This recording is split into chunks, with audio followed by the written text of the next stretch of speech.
आज के वीडियो में मैं आपको पोस्ट ट्रांसक्रिप्शनल मॉडिफिकेशन या आरएनए प्रोसेसिंग बताऊंगी। यूकैरियोटिक ट्रांसक्रिप्शन मैंने आपको पिछले वीडियो में बता दिया था। जो ट्रांसक्रिप्शन के बाद प्री एमआरएनए बनता है उसमें मॉडिफिकेशन होते हैं, देन वो प्रोटीन सिंथेसिस में जाता है।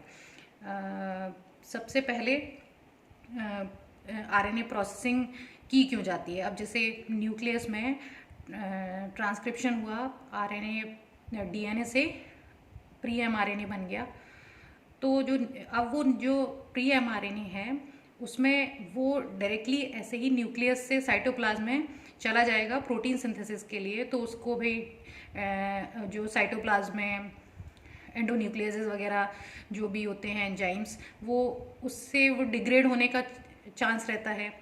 तो इसलिए मॉडिफिकेशन जो है पोस्ट ट्रांसक्रिप्शनल मॉडिफिकेशंस किए जाते हैं कि न्यूक्लियस से जब प्री एमआरएनए जो है प्रोटीन सिंथेसिस के लिए जाएगा तो उसमें कुछ मॉडिफिकेशंस होते हैं।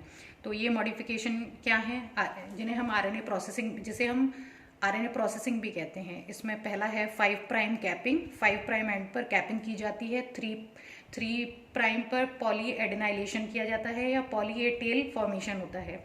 और थर्ड है splicing. Splicing is the removal of introns. Introns क्या होते हैं? नॉन कोडिंग रीजन्स होते हैं, उनका रिमूवल होता है और एक्सॉन्स को जोड़ दिया जाता है। This is called splicing. अब हम आते हैं पहले 5 प्राइम कैपिंग। 5 प्राइम कैपिंग क्यों की जाती है? 5 प्राइम एंड को प्रोटेक्ट करने के लिए। और दूसरा ये होता है कि कैपिंग होने के बाद कैपिंग जो है प्रॉपर, जैसे अब ये एमआरएनए प्रोटीन सिंथेसिस के लिए जाएगा तो राइबोसोम पर प्रॉपर बाइंडिंग के लिए 5 प्राइम कैपिंग की जाती है। तो इसमें 5 प्राइम कैपिंग के लिए जो एंजाइम्स होते हैं, डाइमेरिक एंजाइम होता है, एक 7 मिथाइल ये guanyl transferase and guanine 7 methyl transferase, ये जो हैं जो मैंने आपको सीटीडी डोमेन बताया था, आरएनए पॉलीमरेज सेकंड में जो सीटीडी डोमेन होता है, कार्बोक्सी टर्मिनल डोमेन, उससे ही एसोसिएटेड होते हैं ये वाले एंजाइम 5 प्राइम कैपिंग के भी और पॉली ए टेल के लिए भी, पॉली एडेनाइलेशन के लिए भी जो एंजाइम रिक्वायर्ड होते हैं। अब आते हैं हम सबसे पहले कि अब 5 प्राइम एंड कोई ये प्री एमआरएनए है, तो इसमें होता क्या है कि 5 प्राइम कैपिंग में 7 मिथाइल ग्वेनेसिन जो है रेजिड्यू 5 प्राइम एंड पर अटैच हो जाता है। कैसे होता है? मान लो कोई भी प्री एमआरएनए है, जैसे ट्रांसक्रिप्शन के बाद कोई भी प्री एमआरएनए बना तो 5 प्राइम एंड पे कोई भी न्यूक्लियोटाइड लगा हुआ है, तो ये 3 फॉस्फेट लगे हुए हैं। तो सबसे पहले क्या होगा, फॉस्फोहाइड्रोलाइज एंजाइम जो है एक फॉस्फेट को रिमूव कर देगा, गामा, जैसे न्यूक्लियोटाइड के पास वाले फॉस्फेट को alpha, then beta, then gamma. Phosphohydrolase जो है थर्ड फॉस्फेट को रिमूव कर देगा। ये रिमूव होने के बाद अब जो है ग्वेनिन ट्राइफॉस्फेट जो है इस पर अटैच हो जाएगा। ग्वेनिन ट्राइफॉस्फेट, ग्वेनेसिन ट्राइफॉस्फेट एक न्यूक्लियोटाइड है जो इस पर अटैच हो जाएगा और ये वाला जो गामा वाला फॉस्फेट था ये रिमूव होके ऐसे आप देखो ग्वेनिल ट्रांसफरेज के द्वारा 5 प्राइम एंड पर क्या हो जाएगा, ग्वेनेसिन लग जाएगा ये।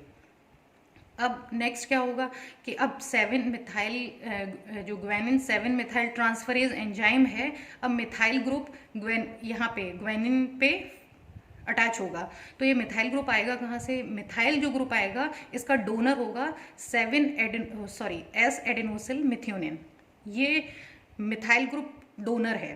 तो इस पर ग्वेनिन पे ये 7th पोजीशन पे मिथाइल लग जाएगा। तो ये बन गया 5 प्राइम कैपिंग।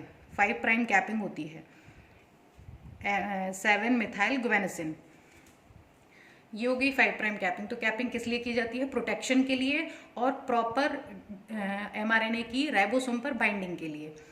नेक्स्ट स्टेप है हमारा पॉली एडेनाइलेशन। पॉली एडेनाइलेशन में क्या होता है, जो मैंने आपको टर्मिनेशन में भी बताया था कि यूकैरियोट्स में कोई क्लियर मैकेनिज्म अभी तक आइडेंटिफाइड नहीं है, बट हाँ ये पॉली ए टेलिंग जो है ये माना जाता है कि ये टर्मिनेशन में ही हेल्प करती है। इसमें क्या होता है पॉली एडेनाइलेशन। अब जैसे कोई भी जैसे प्री mRNA सीक्वेंस है तो यहाँ पे ये सिग्नल सीक्वेंस होता है AAU-AAA। This is the signal sequence जहाँ से पॉली ए टेलिंग होनी है, ये सिग्नल सीक्वेंस है AAU-AAA। उसके बाद यहाँ पे GU रिच रीजन, GU और या यूरिडिन रिच रीजन होता है जो प्री mRNA है। इसमें होता क्या है पॉली एडेनाइलेशन में करीबन 25 एडेनोसिन जो है 3 प्राइम एंड पर जो होती है एडेनिन ऐड हो जाते हैं, जिसे हम पॉली ए टेल कहते हैं। अब ये होता कैसे है, सबसे पहले प्री mRNA पर एक ये सिग्नल सीक्वेंस होता है AAU-AAA, और यहाँ ये दो सीक्वेंस और होते हैं CA और GU होगा या फिर यूरिच रीजन कहा जाएगा। यहाँ पे GU भी हो सकता है और पॉली यू भी रीजन भी प्रेजेंट होगा। इसमें सबसे पहले जो CPSF और CSTF। CPSF क्या है? CPSF is the cleavage and poly adenylation specificity factor होता है जो इस सीक्वेंस को रिकॉग्नाइज करता है। ये फैक्टर इस सीक्वेंस पे बाइंड कर जाता है AAU-AAA पर। और CSTF क्या है? CSTF is the cleavage stimulating factor जो क्लीवेज को स्टिमुलेट करता है। ये क्लीवेज स्टिमुलेटिंग फैक्टर जो GU या यहाँ पर यूरिच रीजन होता है वहाँ पर बाइंड हो जाती है ये फैक्टर्स। और एक एंजाइम होता है, भाई पॉली ए चेन बननी है तो उसके लिए एक एंजाइम ज़रूरत होगी एंजाइम की, तो वो होता है poly A polymerase PAP। Poly A polymerase जो होता है एक टेम्पलेट इंडिपेंडेंट एंजाइम होता है, टेम्पलेट इंडिपेंडेंट RNA पॉलीमरेज। जैसे मैंने आपको टीलोमरेज बताया था, वो भी टेम्पलेट इंडिपेंडेंट था, template independent RNA polymerase.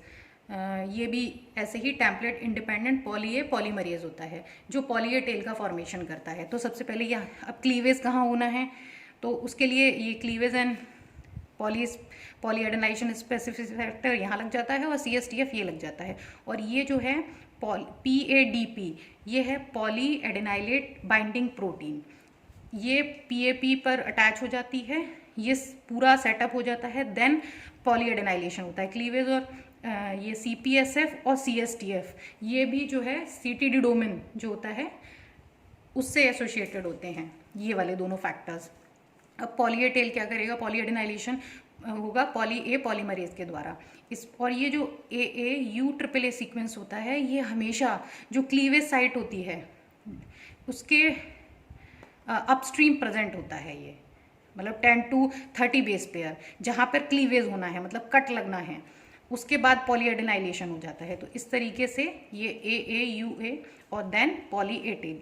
Poly A tail जो है मूवेबिलिटी में हेल्प करती है कि और पॉली ए टेल एंडोन्यूक्लियोसिस से भी इसको प्रोटेक्ट करती है mRNA को, और प्रॉपर राइबोसोम पर बाइंडिंग के लिए भी ये हेल्प करती है पॉली ए टेल।